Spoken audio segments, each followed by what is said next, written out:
buenas tardes, ¿qué tal? ¿Cómo están? París es una ciudad llena de lugares secretos donde la cultura, el arte y los artistas encuentran refugio huyendo del mercantilismo ambiente. Este es el caso de la Vache Bleue, la vaca azul, centro cultural al norte de París, al lado del estanque de la Villette, lugar de encuentro de poetas y escritores del mundo entero, como es el caso de nuestra invitada de hoy, la escritora colombiana Gloria Bernal, o del poeta también colombiano Jorge Torres Medina.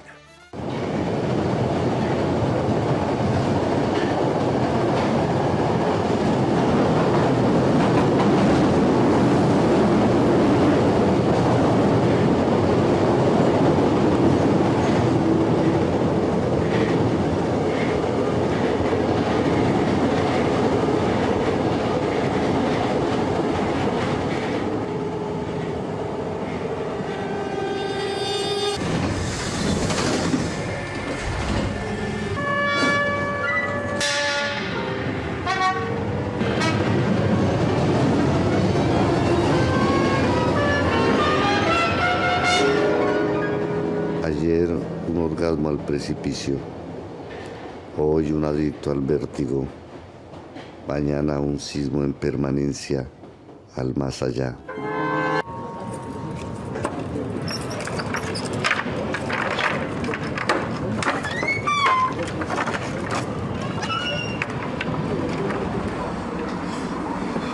¿Qué hermano? ¿Todo bien? Ahí vamos. ¿Y cómo le fue ayer? Ahí más o menos. Me tuvieron todo el día encerrado. Tengo grietas en los brazos de tanta sangre que me sacaron los vampiros, hermano. ¿Tienes algo en esa botella? Tengo la garganta y las venas secas. Llegaste tarde, papá. Tengo un poquitico de este manantial. Traiga un vaso.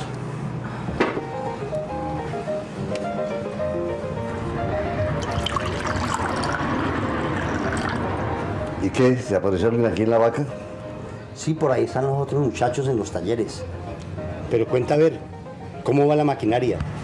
Parece que el motor central está pidiendo tregua. ¿La batería? Profesor, tiene que comprarse unas pilas nuevas. Más bien vaya y compre otro manantial de esos antes de que cierren el almacén de pilas, hermano.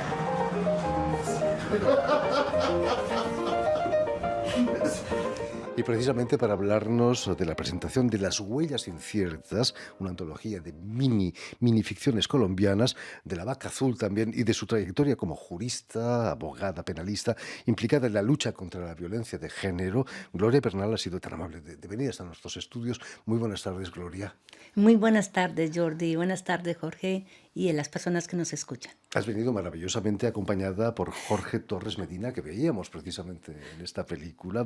Muy buenas tardes, Jorge. Gracias por acompañar a Gloria en el trance del programa. Sí. Gracias, George, por esta invitación. No estaba previsto que yo viniera, pero bueno, vino la poeta y acompañándonos Alba Betancourt, la presidenta de la asociación. Naturalmente que sí. Es un lugar increíble, ¿no? La Vache Bleue. No es la primera vez que presentas un libro allí, en la Vaca Azul. No es la primera vez, ya esta va a ser la tercera vez, pero sí fue la primera vez en París, donde vine a ese vértigo y a ese vértigo que nos refirió en el film Jorge Torres. Adicta al Uno vértigo. se siente como en casa, ¿no? Me imagino ahí en la Vache Azul, sobre todo los colombianos.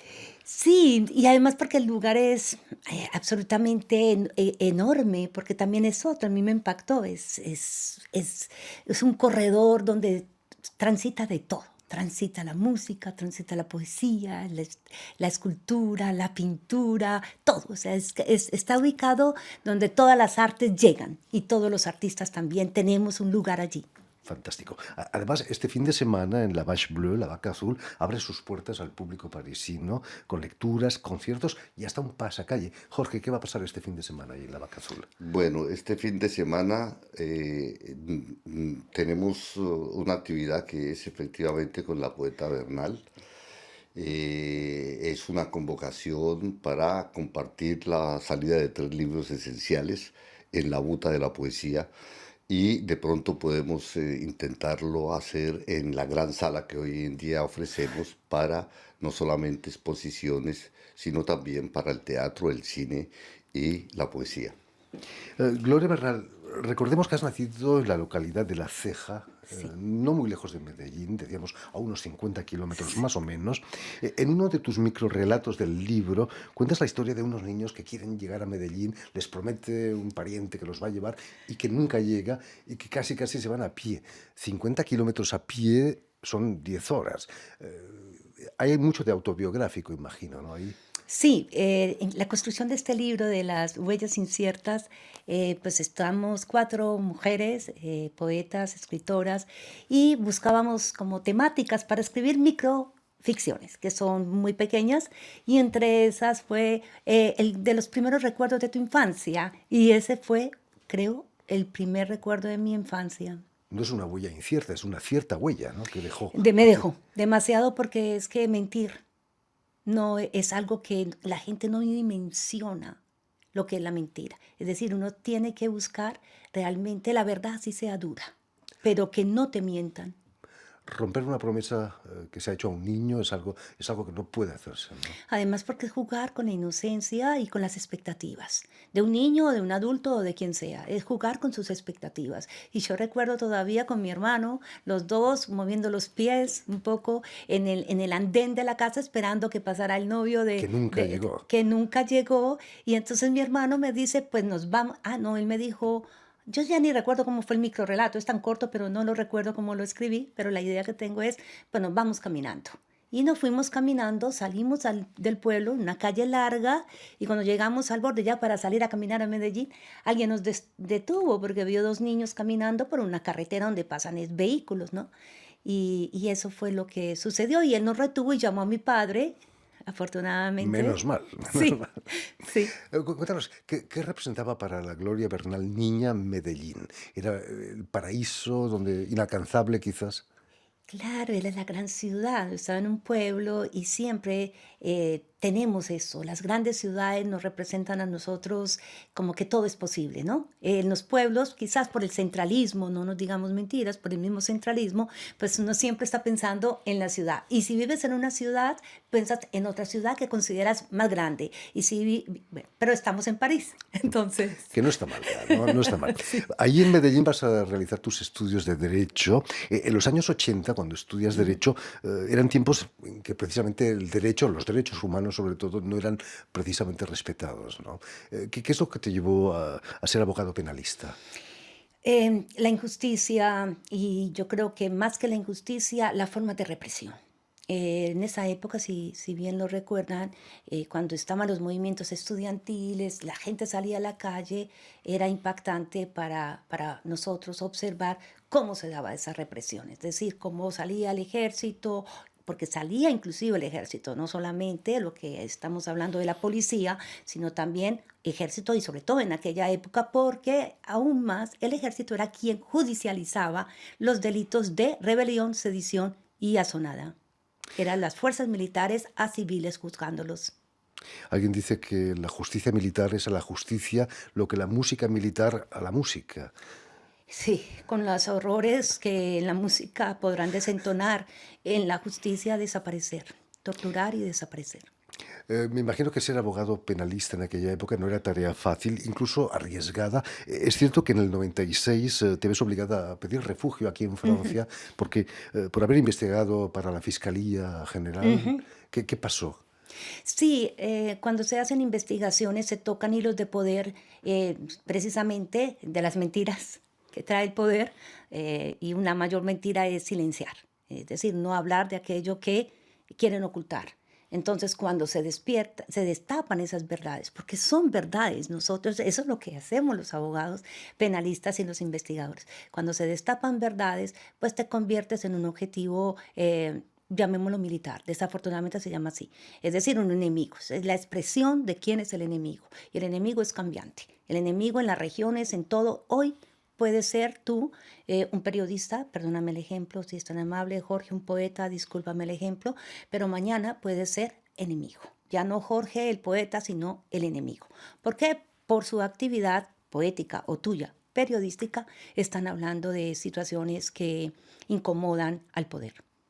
¿Qué piensa una abogada, una defensora de la verdad como tú, cuando un presidente de Estados Unidos habla de verdades alternativas? Mira, yo pienso de la verdad algo. La verdad es una forma realmente en la justicia alternativa, que estamos hablando de la justicia alternativa, justicia transicional, que son a raíz de los acuerdos, ¿no? Desmovilización, acuerdos con tal de que digan la verdad y cesen la guerra, cesen ese conflicto. La verdad se constituye en una medida de reparación o de restitución. Entonces yo pienso que ante la imposibilidad, ante a lo que ha sido, porque es el pasado, esperemos que hacia el futuro sería lo magnífico, es que no exista impunidad frente a crímenes internacionales de guerra y de lesa humanidad sobre todo. Pero ante esa impunidad reinante y esa continuidad del conflicto y de las agresiones, ese panorama que como la Comisión de la Verdad nos lo planteó hace 15 días, no menos de 15 días, un panorama donde hay multiplicidad de actores armados, legales también, ilegales, FARC, ELN, lo que ustedes quieran, paramilitares, etcétera, como la multiplicidad también de crímenes que se cometen. Entonces, pienso que es la única forma en estos momentos de cesar y buscar una verdad.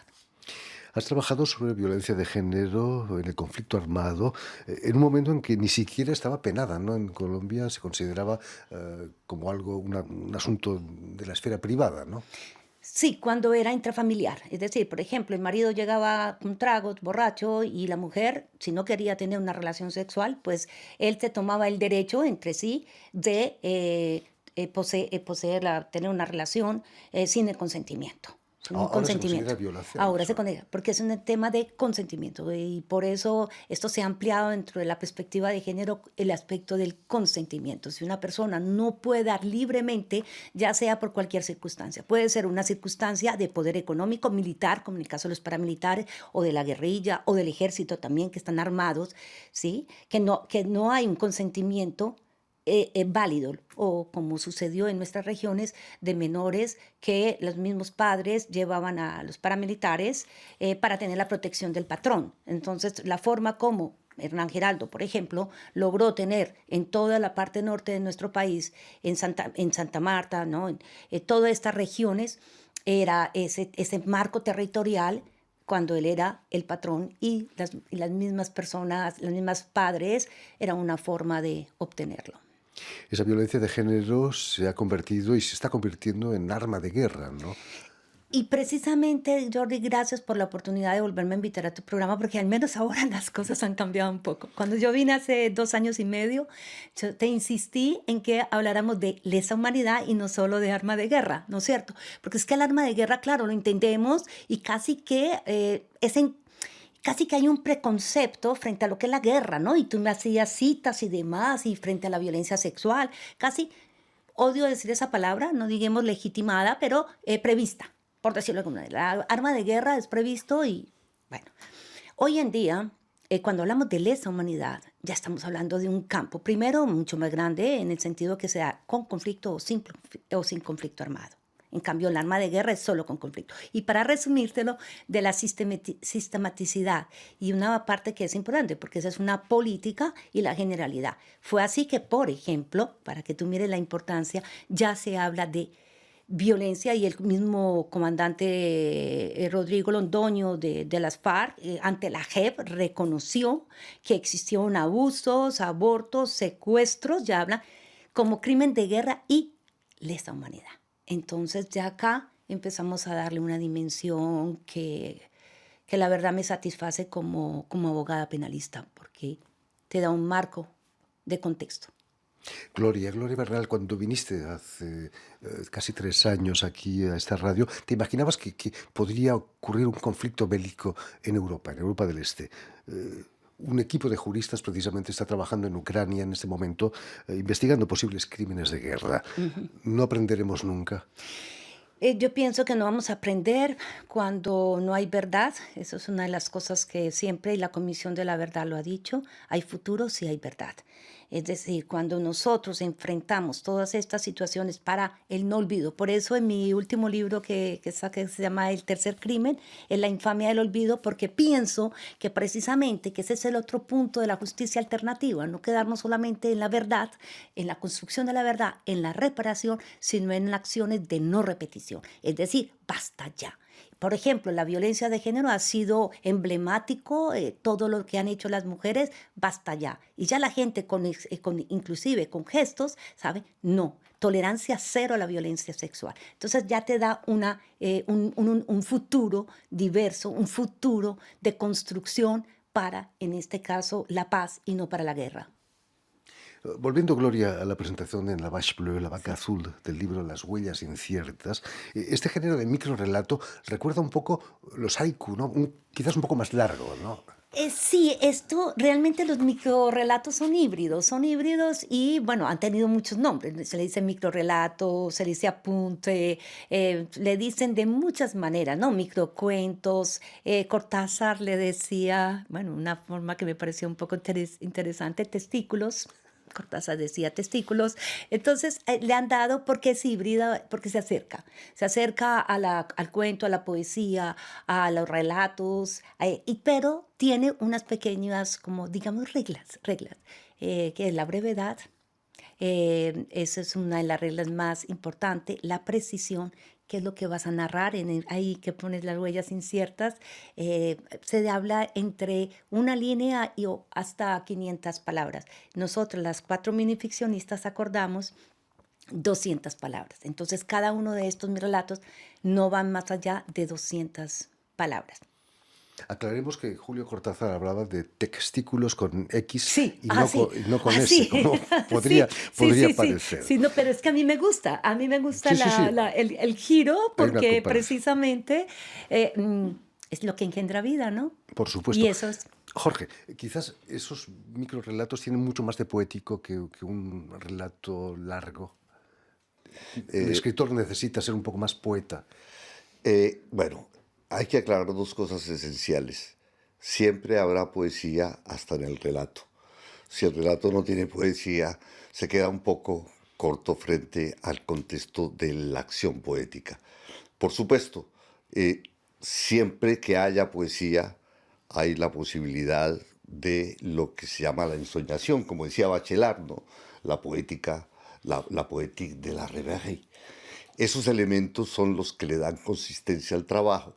Y en este caso particular nos sentimos contentos de que Gloria esté dedicada a la producción literaria, viniendo de un sector que es bastante particular, que es el de la justicia.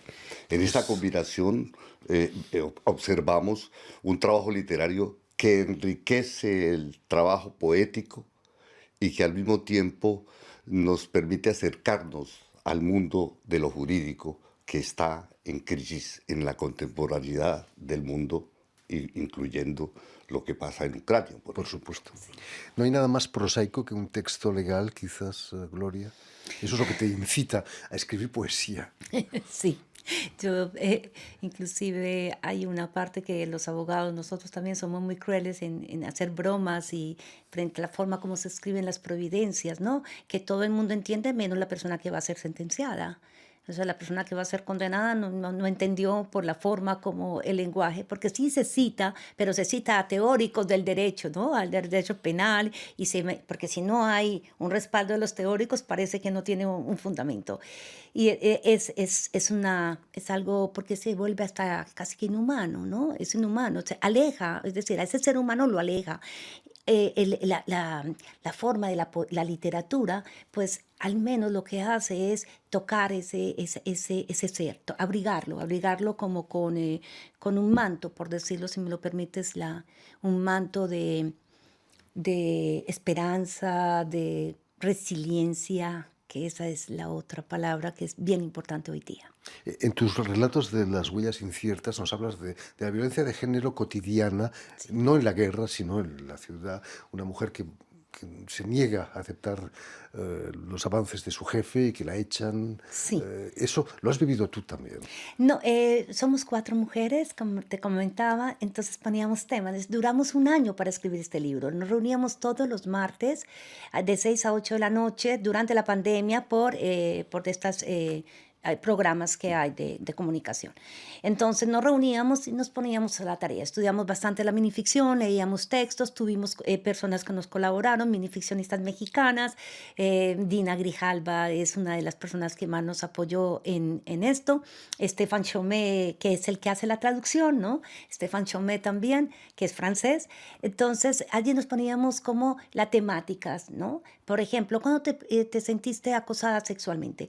Laboralmente, por ejemplo. Entonces hicimos también de acosos, por ejemplo, el acoso laboral, y hay situaciones en que, por ejemplo, en lo sexual, volviendo al tema, como un piropo o la forma que te pueden mirar puede ser un acoso también, si la persona lo siente como un acoso. Entonces, tienen pequeños, ahí vas a encontrar en estas minificciones estas situaciones que por fuera no se vería como un marco de acoso, de algo irrelevante, algo pasajero, ¿no?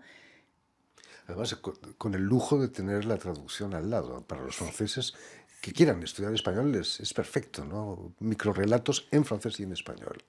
¿Cómo surge la idea de traducirlos al francés? Surge por La Vaca Azul. La verdad. La Vache Bleue. Sí, La Vache Bleue, exactamente. Deseo de regresar a Francia. Sabes que te lo decía, siempre he tenido, porque acá es donde me siento en este mundo literario, esa amplitud, ¿no? Lo que estaba hablando, multiplicidad, para moverme también dentro de lo literario y los géneros. No es solamente estoy en la poesía, acabo de terminar una novela, he hecho microcuentos, he hecho también cuento largo. Sí, he hecho diferentes relatos, estos que no sabemos qué son, etcétera. Entonces, eso es lo que me ha, lo que me ha permitido encontrar como esa sonoridad del francés, ¿no? Que la tengo y no quiero nunca, porque se susurra. Es más, en la Filbo, si me permites, en la Filbo presentamos este libro y Stéphane Chomé estuvo y lo leía en francés, ¿no? Y claro, cuando se escuchan, como son tan cortos, la sonoridad es bellísima. Fantástico. Hablando de tu reciente libro, El tercer crimen, nos cuentas ahí historias mucho más terribles, las de las víctimas de la guerra en Colombia. Cuéntanos, ¿cuál es ese tercer crimen? El tercer crimen es el olvido. Porque el primer crimen es todo lo que hablé, por ejemplo, la vez pasada en tu programa, por parte de los crímenes cometidos por los paramilitares, muy hacia la violencia sexual, que fue mucho más ese tipo de crímenes que cometieron también los paramilitares. No quiere decir que no lo cometan otros actores armados. Entonces, ese es el primer crimen. El segundo crimen es la impunidad, que también lo hablábamos, que el 95-96% de los hechos cometidos en el marco del conflicto armado están como impunes, NN, archivados. Entonces, el tercer crimen es el olvido. Terrible. Hace unos días me decías que la Comisión de la Verdad dio su veredicto. Dio el informe final, fue conmovedor para escucharlo al padre de la Comisión de la Verdad, Francisco de la Rúa. Pues la verdad, cuando yo lo veía y lo escuchaba, porque fue transmitido, pues obviamente lo podemos encontrar en la página web, está toda esto nos permite llegar allí a lo que es el concepto de la construcción de esa verdad no judicial. Yo estoy en el marco de la verdad judicial, que hay, la base de estos relatos son verdades judicializadas. La Comisión de la Verdad es verdades de las víctimas, miradas desde las víctimas. Y hay otras verdades que son las literarias, que es la que me permite darle una transformación o, como dijo Jorge, impregnarle poesía a este horror. Ha sido difícil, imagino, poner en el papel esas historias, ¿no? Sobre todo porque tuve mucha cercanía, esta vez para compilar los crímenes cometidos por la guerrilla, por las FARC, a través de la Jurisdicción Especial para la Paz, de la JEP, que estuve escuchando muchísimo, por decirles algo, 27 de testimonios de secuestrados, por decir algo, escuchaba a todos.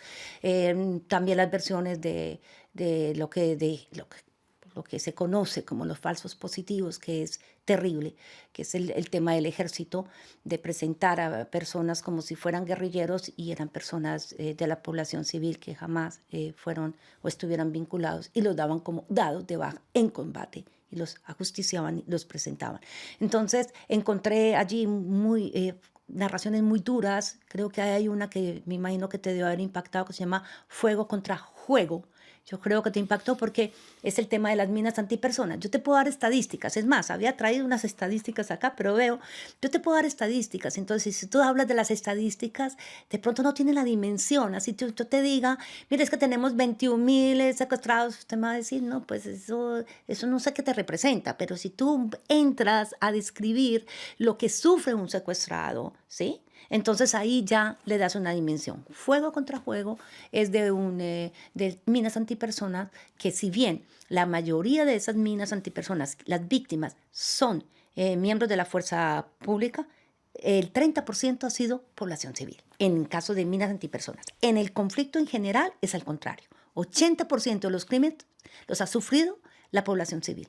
El 20% los combatientes. Entonces ahí era de niños que encuentran una mina, la ven tan bonita que brillaba, y van al árbol de Navidad y la ponen en el árbol de Navidad como un adorno y explota y pierde los pies. Entonces y lo terrible, lo que me conmovió, y escribirla es muy difícil, es que era el zapatero del pueblo y el padre. Entonces imagínate lo que esto significa para un zapatero. Pues obviamente no volvió a hacer zapatos. O sea, es que ¿cómo vas a hacer zapatos? Bueno, ya sé que es fuerte, y ahí vas a encontrar demasiadas. El aborto. El aborto es que hay unas situaciones de pronto donde dicen, es el proceso, la sistematicidad. ¿Qué es la sistematicidad? Cuando alguien da una orden. No pueden haber niños acá en la guerra, o digamos, mujeres embarazadas.